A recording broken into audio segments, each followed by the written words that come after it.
भगवान शिव की विभिन्न लीलाएं हमेशा से ही विचित्र व कौतूहल का विषय बनी रही है।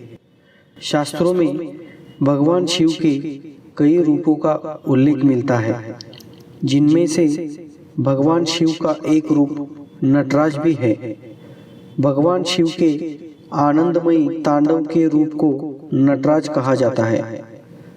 भगवान शिव का नटराज रूप निर्माण व विनाश दोनों का प्रतीक है। आपने भगवान शिव के नटराज रूप की मूर्ति देखी होगी, जिसमें उनके पैरों के नीचे कोई लेटा हुआ रहता है। आज हम आपको इसका रहस्य बताएंगे कि भगवान शिव ने नटराज रूप क्यों धारण किया था तथा नटराज रूप की मूर्ति में पैरों के नीचे कौन है। पौराणिक कथा के अनुसार एक बौना राक्षस था, जो स्वयं को सर्वशक्तिशाली एवं दूसरों को हीन समझता था। उसे वरदान प्राप्त था कि वो अपनी शक्तियों से किसी की भी चेतना का हरण कर सकता था।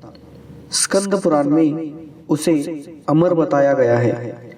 उसका नाम है अपस्मार। उसका एक नाम मुयालक भी है। उसे अज्ञानता एवं विस्मृति का जनक बताया गया है।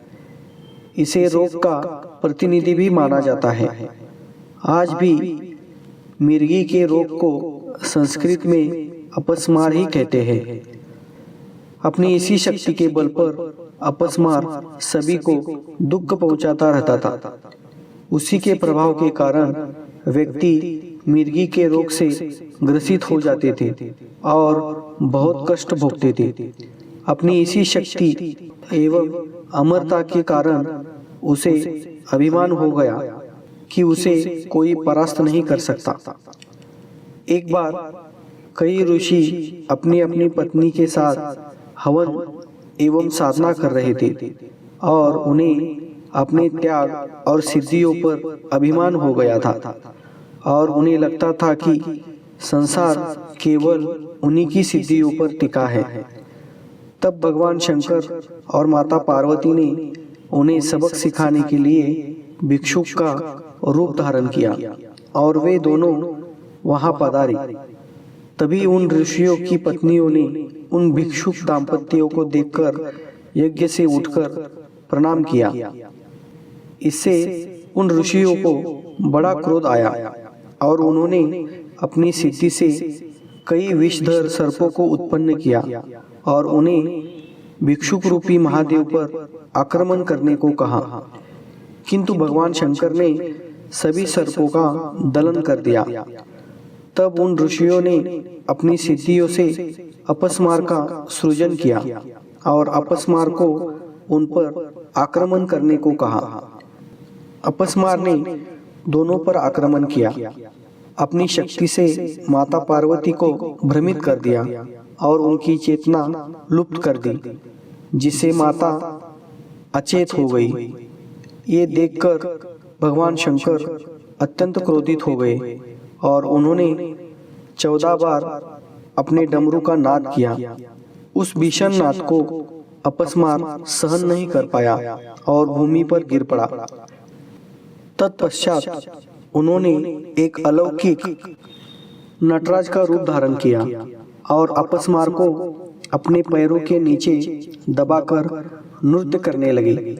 नटराज रूप में भगवान शंकर ने एक पैर से उसे दबाकर तथा एक पैर उठाकर अपस्मार की सभी शक्तियों का दलन कर दिया और स्वयं संतुलित स्थिर हो गए। उनकी यही मुद्रा अंजलि मुद्रा कहलाई। उन्होंने उसका वध इसलिए नहीं किया क्योंकि एक तो वो अमर था और दूसरे उसके मरने पर संसार से उपेक्षा का लोप हो जाता, जिससे किसी भी विद्या को प्राप्त करना अत्यंत सरल हो जाता। इससे सभी विद्यार्थियों में विद्या को प्राप्त करने के प्रति सम्मान प्राप्त हो जाता। जब उन साधुओं ने भगवान शंकर का वो रूप देखा तो उनका अभिमान समाप्त हो गया और वे बारंबार उनकी स्तुति करने लगे।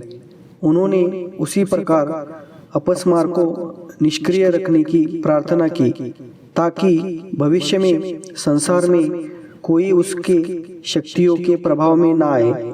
नटराज रूप में भगवान ने जो 14 बार अपने डमरू का नाद किया था, उसे ही आधार मानकर महर्षि पाणिनि ने 14 सूत्रों वाले रुद्राष्टाध्यायी माहेश्वर सूत्र की रचना की।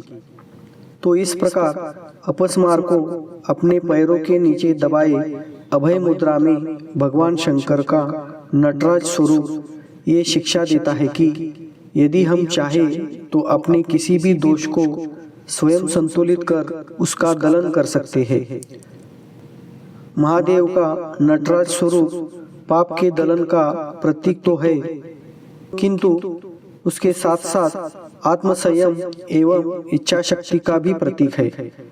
दोस्तों, अगर आपको यह वीडियो अच्छा लगा तो लाइक कीजिए, चैनल को सब्सक्राइब कीजिए और नीचे दिए गए बेल आइकॉन को प्रेस कीजिए ताकि आने वाली नई वीडियो की आपको जानकारी मिल सके।